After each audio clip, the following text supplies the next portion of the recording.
Welcome to the FEI Eventing Rule Changes video explainer for 2026. Over the next few minutes, we'll walk you through the key changes that have been approved at the FEI General Assembly in Hong Kong and will come into effect on the 1st of January 2026, following a year of full rules revision for the discipline of eventing. The main goal behind these changes is clarity, to make sure that all stakeholders, the FEI, officials, and the public share a common understanding of how the eventing rules are worded and interpreted.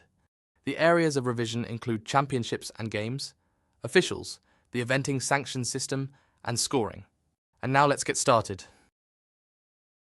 The first section we will look at addresses changes regarding championships and games. To bridge the gap between young rider CCI 3-star long and senior CCI 4-star long championships, the FEI board has approved the introduction of the U25 Eventing World Championship. This new championship will be held annually at CCI 4-star short level for athletes aged 16 to 25. The FEI Eventing Committee also clarified that athletes competing in the U25 Championship may also participate in the senior championships within the same year. Regarding minimum eligibility requirements, we also have a modification.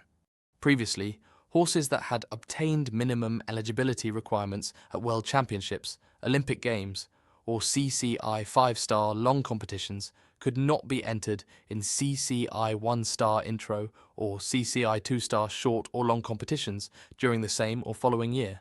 However, to support the development of less experienced athletes and provide valuable learning opportunities, allowing experienced horses to serve as schoolmasters, the restriction under Article 504.2.1 has been removed. Our second set of changes concerns officials.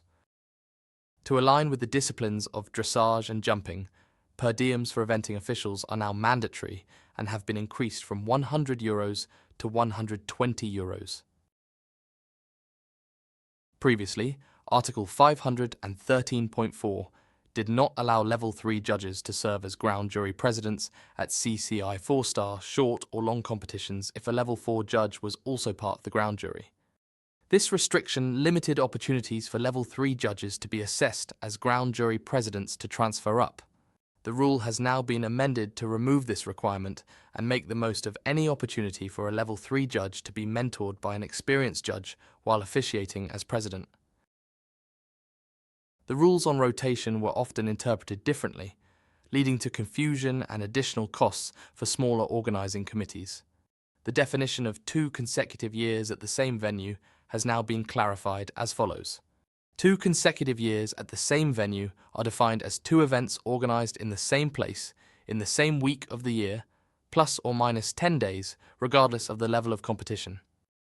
Additionally, for eventing technical delegates, the maximum officiating limit of 5 long-format competitions per year has been clarified to exclude pony competitions.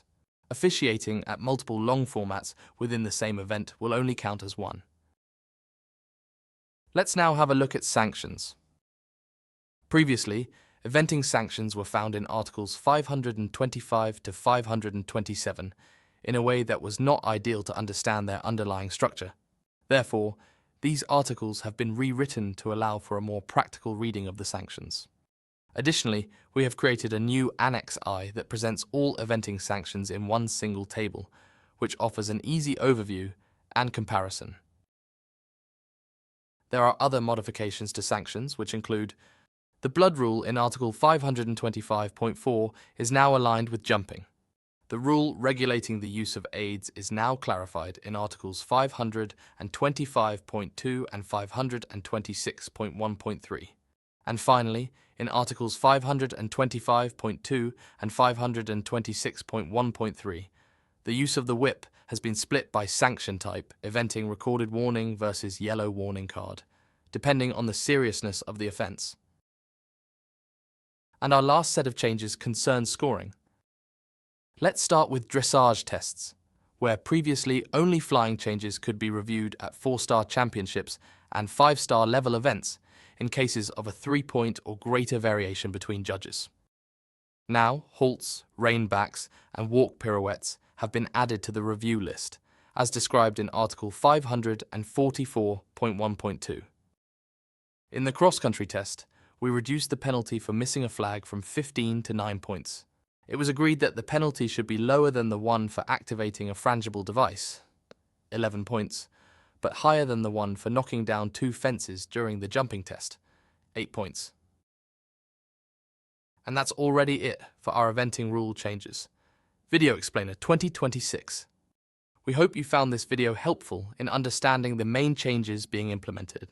We now invite you to explore all of the changes made to FEI eventing rules, as well as the FEI general regulations and the FEI veterinary regulations, which can easily be accessed in just one click on inside.fei.org or through the links provided in the video descriptor.